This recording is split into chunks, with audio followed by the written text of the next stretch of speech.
February 14th is tomorrow, and I have a couple of videos regarding things that are really good tips for Valentine's Day. So if you haven't checked them out, I suggest you check them out in the comments or description. But I had a lot of fun actually with this upcoming information, and it's regarding presidents. Yes, presidents. So Monday, the 17th is President's Day. So I am breaking this into two parts, going down a list of certain presidents who are huge. I shouldn't say huge, but would have wine more than just rarely. So if I skipped some presidents, it's only because certain presidents liked drinks, like mixed drinks, or they rarely drank wine, that is. They rarely drank wine.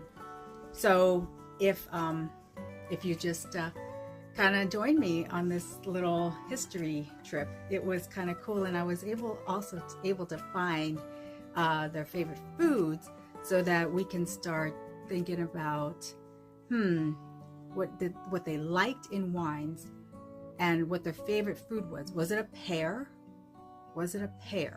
So I got my sources from wineenthusiast.com, newyorkpost.com, historictalk.com, and secondbottle.co.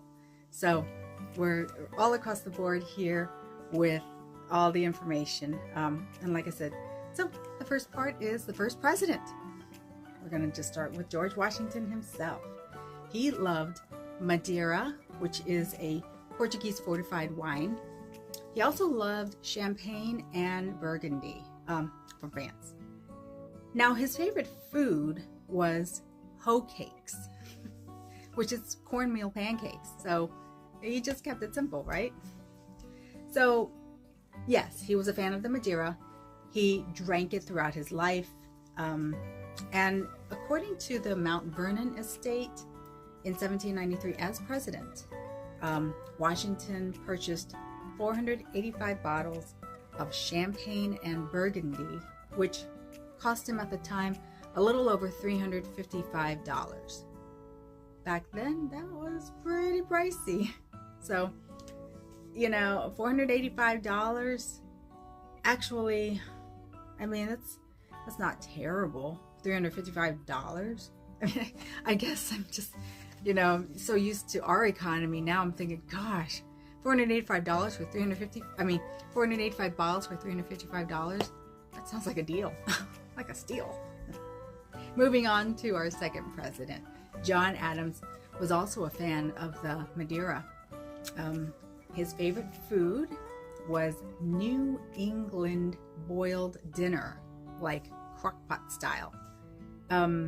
It was basically, what I saw was potatoes, skinned potatoes, carrots, skinned carrots as well, and some kind of meat, maybe ham, maybe beef, and it was all boiled. So that was his favorite. And it had been said that Adams would finish his day with 3 glasses of Madeira every day.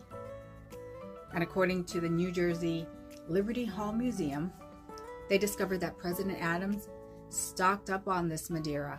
They found 3 cases from the date of 1796. Wow. Imagine they cracked that open and had a glass of that, how that would be. So now our third president, Thomas Jefferson. He was into various types of wines, especially from the French region. His favorite food was actually quite simple. It wasn't extravagant at all. French vanilla ice cream. Very simple, right? He became interested in the wines from Burgundy, Bordeaux, Champagne, and Rhone regions. And he even tried to grow some in his estate, Monticello. He had 2 vineyards, but couldn't combat the phylloxera that was still that was still prevalent during his time in the 1800s. So unfortunately, we don't have any of that wine, no wine produced. Now we're going to jump into the 15th president, James Buchanan. So he too was a fan of champagne, very much like Washington, and some fortified wines as well.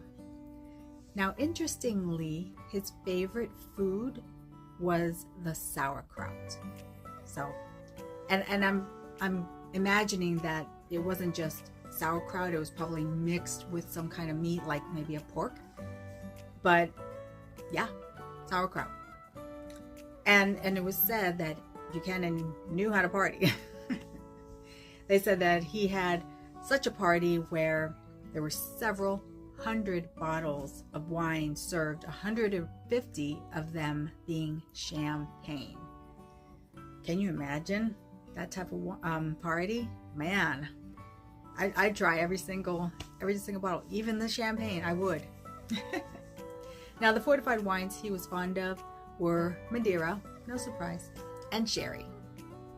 And because he liked sauerkraut, I often wonder if he would have enjoyed a Gewürztraminer or a Riesling, because as we know, what, in the country of Germany, what grows together goes together, but also that common adage of how a sweet or even slightly sweet wine, such as a drier Riesling, still sweet enough to cut through the salt, and in this case, the sauerkraut being salt and tangy.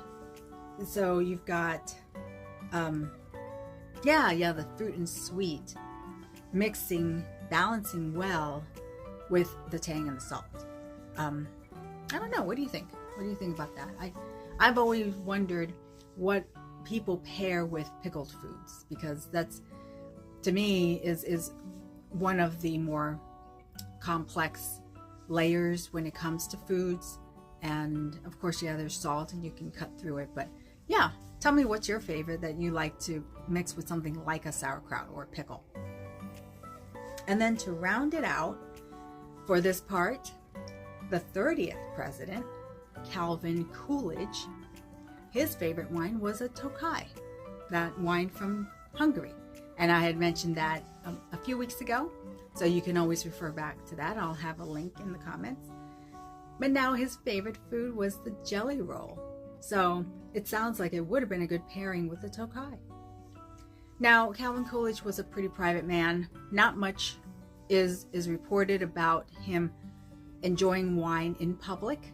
So it was said, though, that he would enjoy the Tokaji in private. So he was a very private man. But there you have it, like our first half of the presidents. I hope you enjoyed it, and I'm going to research some more of the presidents in advance of President's Day.